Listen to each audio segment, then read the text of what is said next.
प्यारे दोस्तों नमस्कार, आपका स्वागत करता हूं अपने YouTube channel Allahabad education classes में। जैसा कि आप देख रहे हैं इस वक्त मैं आपके सामने मौजूद हूं। इस वक्त मैं आज आपको बता दूं कि आज सारे इस हमारे पूरे भारत में आज बाबा साहब भीमराव अंबेडकर की जयंती है। अब इसमें काफी भाई लोग रैलियां निकाल रहे हैं, लोग तरह तरह के एक्टिविटी कार्य कर रहे हैं। लेकिन मैं आपको बताऊं मेरे दोस्त कि आज तक अगर आज हमें अधिकार मिला है या हमें आज पढ़ने का मौका मिला है तो सब इन्हीं की बदौलत है। मैं आपको बता दूं कि आप इस वीडियो पे अगर आए हैं, थोड़ा सा आप देखने का प्रयास किए हैं तो प्लीज आपसे रिक्वेस्ट चाहता हूं कि पूरा वीडियो जरूर देखिएगा, ताकि हम भी आपको बाबा साहब भीमराव अंबेडकर के बारे में, उनके ख्यातिया के बारे में हम कुछ ना कुछ आपको बताने वाले हैं, ताकि आप भी जान जाएं कि बाबा साहब भीमराव अंबेडकर इनका संघर्ष कैसे रहा। लोग तो काफी मना देते हैं, जय भीम के नारे लगा देते हैं, लेकिन चार शब्द जब बोलने को आ जाता है या कहने को आ जाता है तो फिर जब नहीं कहते तब दिक्कतें आती हैं। नारे लगाने से या जय भीम कहने से कोई जय भीम नहीं हो जाता। उनके पहले उनकी पूरी ख्यातियां आपको जानना होगा। इन्हीं सारी ख्यातियों को लेकर मैं आपके सामने हाजिर हूं और मैं आपको बताऊंगा कि बाबा साहब भीमराव अंबेडकर के बारे में हम कैसे जानने का प्रयास करेंगे। क्या क्या बाबा साहब कहां से डिग्रियां लिए हैं, कितने डिग्रियां हैं, उनके पास कितनी भाषाओं का ज्ञान है, सारा का सारा मैटर मैं आपको समझाने का कार्य करूंगा। बस आप वीडियो पे बने रहें। अगर थोड़ी सी वीडियो अच्छी लगेगी तो अपने चार दोस्तों तक शेयर कर देंगे और चार बहनों तक शेयर कर देंगे, ताकि हम भी अपने देश के सारे नागरिकों को बता सके कि बाबा साहब भीमराव अंबेडकर की जयंती पे हम लोग एक ऐसा उत्सव, एक ऐसा माहौल क्रिएट करें। क्योंकि लोग अगर पढ़ाई से अगर लोग वंचित रहते हैं तो फिर दिक्कतें आ जाते हैं। आप अगर पढ़ाई के दम पे अगर आप सारा चीज करेंगे तो सारा का सारा आपको मुकाम मिलता चले जाएगा। आओ मैं मिलने चलता हूं आपको, इन्हीं बच्चों के थ्रू आपको दिखाऊंगा कि कुछ ना कुछ ये हमारे कोचिंग के बच्चे हैं, या कुछ ना कुछ आपको बताएंगे बाबा साहब भीमराव अंबेडकर के बारे में। बस आप वीडियो पे बने रहें। आओ मैं मिलाता हूं कि क्या क्या हमारी कोचिंग में एक्टिविटी है। बस आप वीडियो पे बने रहें। First of all Shalini. Morning, I am going to speak Dr. Bhimrao Ambedkar. Dr. Bhimrao Ambedkar was all Indian economic, social reformer and political leader.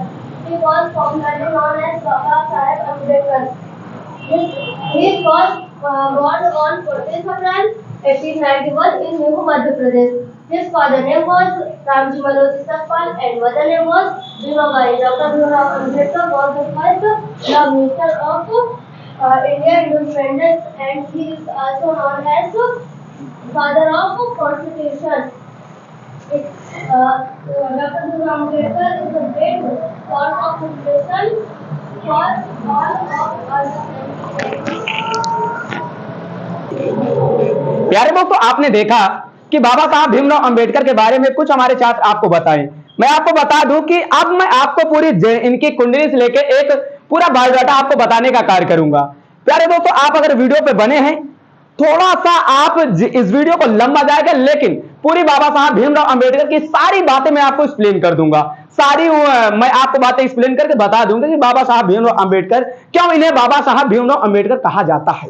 देश में तो काफी नागरिक हैं, लेकिन ऐसे नागरिक को क्यों चुना गया जिन्हें एक पद मिला कि बाबा साहब भीमराव अंबेडकर, इन्हें क्यों कहा गया। मैं सारा मैटर आपको बताने का कार्य करूंगा। बस आप वीडियो पे बने रहें। आओ ले चलता हूं और एक एक स्टेप मैं आपको समझाने का कार्य करता हूं।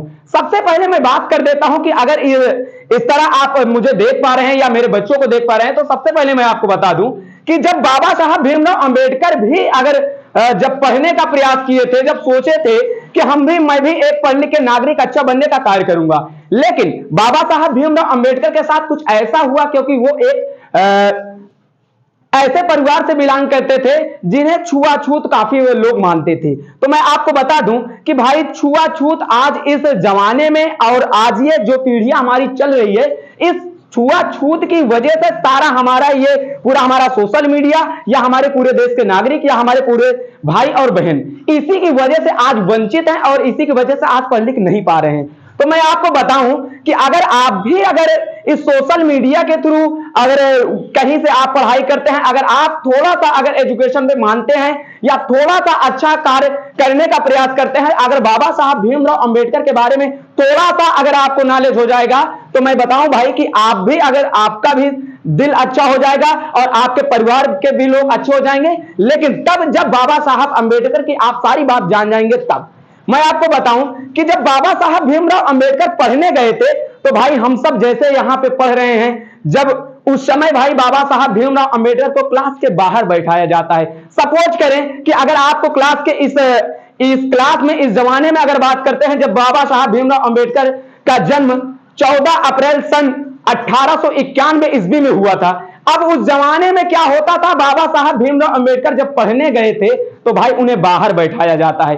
आज अगर 2025 की बात कर दूं तो 2025 में ऐसा क्रिएटिव हर चीज पूरा सिस्टम हो चुका है कि तब भी बच्चे पढ़ने का प्रयास नहीं कर रहे हैं। लेकिन अगर थोड़ा सा पढ़ लें, अगर थोड़ा सा जान लें तो वो भी आज कलाम बन सकते हैं। लेकिन काहे उनको सारा चीज बस उन्हें क्या है भाई, उन्हें ना चीजों को मानना नहीं, वो तरह तरह के देवी देवताओं के अडंबरों में पड़े हैं। तो मैं आपको बताऊं, मैं किसी देवी और देवता का मैं उल्लंघन नहीं कर रहा हूं, लेकिन मैं आपको सही बात बता रहा हूं कि भाई आप अगर देवी देवताओं को इतना ज्यादा आप मानते हैं, इतना ज्यादा आप सम्मान करते हैं तो बिल्कुल करें। लेकिन मैं आपको बता दूं कि जिन्होंने आपके जीने का अधिकार ही बना दिया है, जिन्होंने आपको जीने का पूरा मकसद ही बना दिया है, अगर उनके खातिर हम एक जय भीम का नारा नहीं लगा सकते हैं, एक जय भीम नहीं बोल सकते हैं, या तो हम अपने घर पे एक झंडा नहीं फहरा सकते हैं, तो नहीं, मैं नहीं मानता हूं। अगर वही बात आ जाती है, अगर होते हैं नवरात्र होते हैं, दशहरा होता है, तो आप काफी प्रचार करते हैं, काफी तरह तरह के एक्टिविटी करते हैं, लेकिन एक जयंती जो आपको पूरी जिंदगी आपकी संवारेगी, जो आपको पूरी जिंदगी तक मेन सीढ़ी से लेके नन्ही सीढ़ी लेके ऊंचाई तक ले जाने का कार्य करेगी, मेरे हर भाई मेरा हर बहन यह काम नहीं करता। इसलिए नहीं करता क्योंकि वो भी देखता है, उसके परिवार के लोग, उसके गांव के लोग, उसके रिश्तेदार के लोग, वो भी उनको तरह तरह की एक्टिविटी बताते हैं कि आप भी अगर मानेंगे या थोड़ा सा मानेंगे या देवी देवताओं को मानेंगे तो उनके आडंबरों में, उनकी बातों से रह के वो लोग भी जय भीम कहना छोड़ देते हैं। तो मैं बता दूं कि बाबा साहब भीमराव अंबेडकर जैसा एक ऐसा महान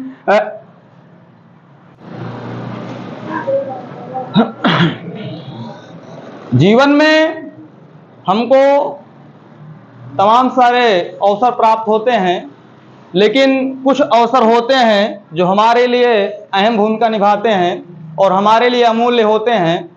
हर एक इंसान के जीवन में एक सुनहरा मौका आता है जब वो विद्यालय को जाता है और 4 शब्द पढ़ने के लिए आयुक्त होता है। वो चाहता है कि हम भी पढ़ लिख करके अपने समाज का लेवल, समाज का स्तर ऊपर करें, अपना भी नाम कमाएं, अपने घर वालों, अपने जो भी गार्जियन हैं, अभिभावक हैं, उनका भी मान सम्मान बढ़ाएं।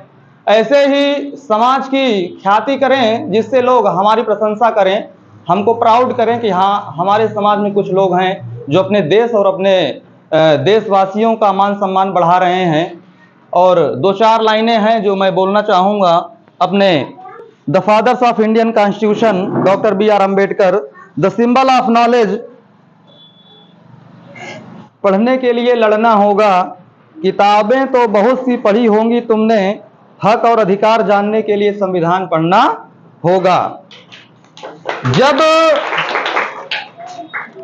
चांद जब कभी गिर पड़ेगा आसमान से धरती पर, भारत एक ऐसा देश है जहां पर जातिवाद है, कास्ट के आधार पे यहाँ पे बांटा जाता है लोगों को, different between each other by any caste या एनी रेस, तमाम तरीके से लोगों को भेदभाव किया जाता है। तो 4 पंक्तियां उस पर हैं।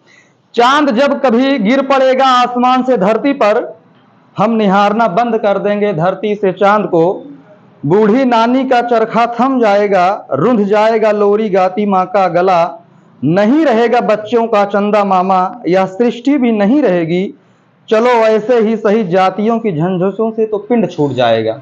भारत एक ऐसा देश है जहां पर इंसान को उसके टैलेंट से नहीं, उसके नॉलेज से नहीं, उसके अंदर जो भी क्वालिटी है, गुण है, उससे नहीं, उसकी जातियों से आंका जाता है।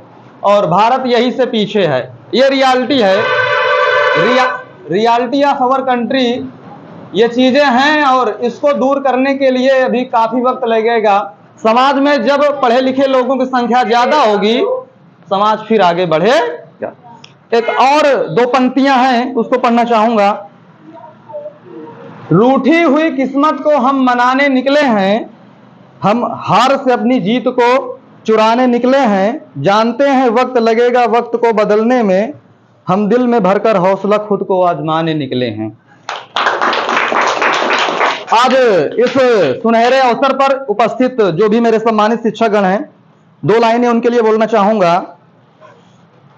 शिक्षक का मतलब जिम्मेदार, शिक्षक का मतलब जिम्मेदार। हाथ में थैला, कंधों पर जिम्मेदारी लिए वो हर रोज जाता रहा। नाम याद नहीं उसका अब मुझे, लेकिन बखूबी अपना धर्म वो निभाता रहा। असल जिंदगी में कौन था पता नहीं, मगर जिंदगी के असल मायने समझाता रहा। दीन उसका मजहब इल्म था, शायद इसीलिए हर मजहब से उसका नाता रहा। तपती उमस हो या ठंड हो, ठिठुराती लड़खड़ाता ही सही मगर आता रहा। खुद के अंतस्थ में छिपाए अनंत कठिनाइयां, बाहर ज्ञान दीपों की रोशनी लुटाता रहा। रह गया वो जमी पर सिमट कर, मगर सभी में हुनर के पंख लगाता रहा। हमारे भारत में शिक्षकों की वैल्यू बहुत ही दयनीय है और धीरे धीरे लोग जागरूक हो रहे हैं, अवेयर हो रहे हैं। आने वाला समाज, आने वाला सोसाइटी कहीं इससे बढ़कर होगा और जिस प्रकार हम कठिनाइयों से जूझ रहे हैं, आने वाला कल ऐसा नहीं होगा। एक समय आएगा जब हमारे यही कोचिंग के बच्चे हमारे देश के फ्यूचर होंगे, यही भविष्य होंगे। आने वाली पीढ़ियां उनसे इंस्पायर होंगी, उनसे प्रेरणा लेंगी, उनसे सीखेंगी कि हम भी अपने जीवन को सफल बनाएं, जिससे वो लोग इतना मेहनत किए, स्ट्रगल किए, संघर्ष किए, इतना अपने जीवन का बलिदान किया। आने वाली पीढ़ियां उनसे कुछ सीखेंगी, समझेंगी और उनको फॉलो करेंगी और आगे बढ़ने के लिए प्रयासरत रहेंगी। मैं इस कोचिंग सेंटर के माध्यम से लोगों को अवेयर करना चाहता हूं कि बच्चों को जरूर पढ़ाएं, क्योंकि education is the most important for everyone. Without education is not for decorate your life. बिना एजुकेशन के, बिना ज्ञान के कुछ होने वाला नहीं है। Without practice is not useless knowledge. बिना ज्ञान के आप अभ्यास भी करते हैं, कितना प्रैक्टिस करते हैं, वो मतलब नहीं रहेगा, वो मायने नहीं रखेगी। अगर आपको असल ज़िंदगी में कुछ जानना है, सीखना है, तो अभ्यास के साथ साथ ज्ञान भी जरूरी है। ज्ञान का मतलब ये नहीं है कि आप सामाजिक ज्ञान हैं, जरूरी नहीं वो सामाजिक ज्ञान ही हो। तमाम लोग हैं, तमाम भाई बंधु हैं जो सामाजिक ज्ञान को समेटे हुए हैं, लेकिन सामाजिक ज्ञान के साथ साथ किताबी ज्ञान का भी नॉलेज होना जरूरी है। हर एक इंसान को जीवन में एक ऐसा मौका मिलता है जब वो अपने जीवन में कुछ नया करने की प्रेरणा रखता है या चाहत रखता है और उसके लिए इंस्पायर होता है किसी इंसान से, और वो कुछ बाधाएं होती हैं जो उन बाधाओं को पार नहीं कर पाता। हमारी पीढ़ियां, अब ऐसा टाइम नहीं है, अभी भी कुछ कहीं कहीं है कि लोग इंटचबिलिटीज़ को फॉलो करते हैं, छुआछूत भेदभाव मानते हैं। आजकल ऐसा जो भी प्रोविजंस है कि सभी बच्चों के लिए विशेष सुविधाएं हैं, पढ़ने के लिए, स्कूल जाने के लिए, विद्यालय में बैठने के लिए, उसका लाभ उठाएं और उसका फ़ायदा लें। पढ़ाई लिखाई से वंचित ना रहें। आप पढ़ेंगे, आपका समाज पढ़ेगा। जब आपका समाज पढ़ेगा तो आपका देश बढ़ेगा। जब आपका देश बढ़ेगा, आपका नाम होगा, समाज में आपका नाम होगा, सम्मानजनक निगाहों से देखा जाएगा। और यही कारण है कि डॉक्टर अम्बेडकर पूरे भारत में नहीं, ऑल कंट्री में, ऑल वर्ल्ड में पूजे जाते हैं। वो चाहे यूके हो, चाहे यूएस हो, चाहे साउथ अफ्रीका हो, चाहे साउथ कोरिया हो, भारत ही नहीं अपितु कई सारे देशों में उनकी जयंतियाँ मनाई जाती हैं। बड़े हर्षोल्लास के साथ उनको पूजा जाता है। और यही एक डेट है 14 अप्रैल, जो पूरे भारत में बहुत ही हर्षोल्लास के साथ इस डेट को सेलिब्रेट किया जाता है। और इस जयंती से लोग इंस्पायर होते हैं, सीखते हैं कि एक ऐसा आदमी, एक ऐसा इंसान जन्म लिया धरती पर जो एक तरफ से पूरा का पूरा सिस्टम चेंज कर दिया। वो एक दलित, अछूत, हर तरीके से आप कह सकते हैं ऐसे जन्म में हुआ उसका, ऐसा समाज में उसका जन्म हुआ। जब वो अपने समाज से निकलकर आगे बढ़े, उन्होंने देखा, देश की स्थिति को देखा, देश की स्थिति को समझा, सिचुएशन को उन्होंने कंट्रोल किया। और ये सब हुआ तो सिर्फ और सिर्फ एजुकेशन, पढ़ाई लिखाई, ज्ञान। अगर आपके पास एजुकेशन नहीं है, तब आप कितना भी कुछ कर लें, कितना भी आपके पास मनी पावर आ जाए, कितना भी आप टैलेंटेड हो जाएं, कितना भी आपके पास अच्छा हुनर आ जाए, वो कुछ नहीं प्राप्त कर पाएंगे जो कि इंसान पढ़ाई लिखाई करने के प्राप्त करता है। तो जीवन का आधार है शिक्षा, और अगर यही नहीं रहेगी तो आदमी अधूरा रह जाएगा, और जब अधूरा रह जाएगा तो समाज में उस नज़र से नहीं देखा जाएगा जिस नज़र से देखना चाहिए। भारत में डॉक्टर अंबेडकर, साउथ अफ्रीका में नेल्सन मंडेला, यूएस में बाराक ओबामा, ऐसे महापुरुषों का जन्म हुआ जो समय के साथ स्ट्रगल किए, संघर्ष किए और आने वाली पीढ़ियों का एक नया उदाहरण बने, और उनके लिए इंस्पायर हुए कि हमारा समाज आएगा 100-200 साल बाद, जब हमारे समाज में लोग आएंगे तो वो समझेंगे कि हमारे समाज में भी ऐसा कोई आदमी था, ऐसा कोई महामानव था जो ऐसा कोई काम कर गुजरा जो करने के लिए लोग पछताते हैं, सोचते हैं कि ऐसा भी हम कर पाएंगे कभी जीवन में। उनको मानना है, वो जानते हैं कि अगर आज हम इनको फॉलो नहीं करेंगे, आज इनको नहीं मानेंगे तो कहीं ना कहीं हम पीछे रह जाएंगे। रुतबा जो तेरे सर को मिला है वो मेरे संविधान से मिला है। बाबा साहब संविधान लिखे हैं और संविधान में 2-4 लाइनें हैं, और वो लाइनें किसी दलित के लिए नहीं है, किसी ओबीसी के लिए नहीं है, किसी जनरल के लिए नहीं है, वो लाइनें पूरे भारत के समाज के लिए हैं, वो लाइनें हर एक कैटेगरी के लिए हैं, है ना। वो दलितों के मसीहा नहीं थे, वो हर एक इंसान के मसीहा हैं जो परेशान है, जो वंचित रह गया है, और वो हर एक इंसान के मसीहा हैं। रुतबा जो मेरे सर को तेरे संविधान से मिला है, ये अधिकार भी मुझे तेरे संविधान से मिला है। औरों को जो मिला होगा वो कभी कभी अपने पैसे पर, अपने ज्ञान पर, अपने क्वालिटी पर जब मैं हो जाता है, घमंड हो जाता है, तो वो इंसान कहीं कहीं रखता और उसका पतन हो जाता है। तो इसमें 2 लाइनें हैं, उसको कहना चाहूँगा। 4 दिन की जिंदगी में किस से कतरा के चलूं, 4 दिन की जिंदगी में किस से कतरा के चलूं, खाक हूं मैं खाक पर क्या खाक इतरा के चलूं। आज की वाणी मेरी आज यहीं पर समाप्त होती है, और बहुत बहुत धन्यवाद। आप सभी लोग अपना अमूल्य समय निकालकर इस जयंती पर सम्मिलित हुए। आशा है आप लोग का जीवन उज्जवल हो, पढ़ाई लिखाई में मन लगे, कामना है आप लोगों की। जय हिंद, जय भारत, जय हिंद।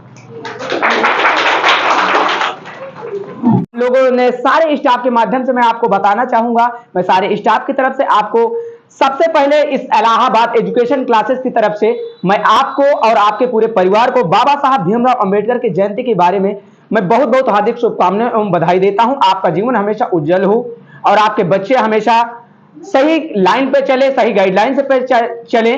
तो मैं उम्मीद चाहूंगा कि हमारे सारे स्टाफ आप देख पा रहे होंगे। मैं चाहूंगा कि ये सारे जितने भी मेरे स्टाफ हैं, जितने भी आपके साथ हम लोग लग के कड़ी मेहनत के साथ तैयारी कराते हैं, सारे बच्चों को पर मंथ पढ़ाते हैं, लिखाते हैं, तरह तरह के एक्टिविटी हम लोग करते हैं। इस पे आप हमें जरूर साथ दें, और आप भी अगर साथ देंगे तभी हम लोग बढ़ पाएंगे। क्योंकि अगर आपके गार्जियन या आप अगर गार्जियन के थ्रू अगर मेरा वीडियो आप देख रहे हैं, अगर आप ही सपोर्ट नहीं करेंगे, अपने बच्चों को नहीं हम तक पहुंचाएंगे, तो हम आपके बच्चों को सही गाइडलाइंस और सही जानकारी नहीं दे पाएंगे। तो आप बने रहे मेरे हर वीडियो पे, हर तरह तरह के मैं वीडियो आपको बनाता रहता हूं और आपको बताता रहता हूं कि जब भी अगर आपका बच्चा थोड़ा सा लड़खड़ाता है तो आप एक बार हमें जरूर सेवा का मौका दें। हम आपके बच्चों को लड़खड़ाते हुए को उठा के दिखाएंगे, क्योंकि हम सब शिक्षक का कार्य ही होता है हर बच्चे पे विशेष ध्यान देना, हर बच्चे पे सही गाइडलाइंस देना, सही बच्चों को सही मार्गदर्शन सिखाना। ये हमारा सब स्टाफों का यही धर्म रहता है और यही कार्य रहना भी चाहिए। तो मैं उम्मीद चाहूंगा कि हमारे यहाँ सारे जितने भी आपको स्टाफ आपको दिख रहे हैं, ये सारे एक बिल्डन करने का कार्य करते हैं और हमेशा ये आपके सामने तत्पर तत्पश्चात दिन हो रात हो चाहे जितनी समय रहे, आपके सारे कठिनाइयों का ये लोग सॉल्व करते हैं। ये परेशान रहते हैं, हताश रहते हैं, निराश रहते हैं। मैं आपसे उम्मीद चाहूंगा कि आप भी हम लोगों को एक बार जरूर मौका दें, ताकि हम आपके बच्चों को एक सही दिशा दिखा पाएं और सही गाइडलाइंस पे चला पाएं। तो उम्मीद चाहूंगा कि थोड़ा सा वीडियो आपको अच्छा लगा होगा। अगर आपको अच्छा लगा होगा या हमारे स्टाफ की तरफ से फिर से मैं जाते जाते आपको बता दूं कि हमारे इस बाबा साहब भीमराव अंबेडकर की जयंती में हमारी पूरी स्टाफ की तरफ से और इलाहाबाद एजुकेशन क्लासेस की तरफ से मैं आपको डॉक्टर भीमराव अंबेडकर की बहुत बहुत शुभकामनाएं एवं बधाई देता हूं। आपके बच्चों का जीवन उज्जवल हो और हमेशा आप सही लाइन पे चलते रहें। फिर मिलूंगा किसी नेक्स्ट वीडियो पे इसी उत्साह के साथ एक नए वीडियो पे। जय हिंद, जय भारत, वंदे मातरम, जय भीम।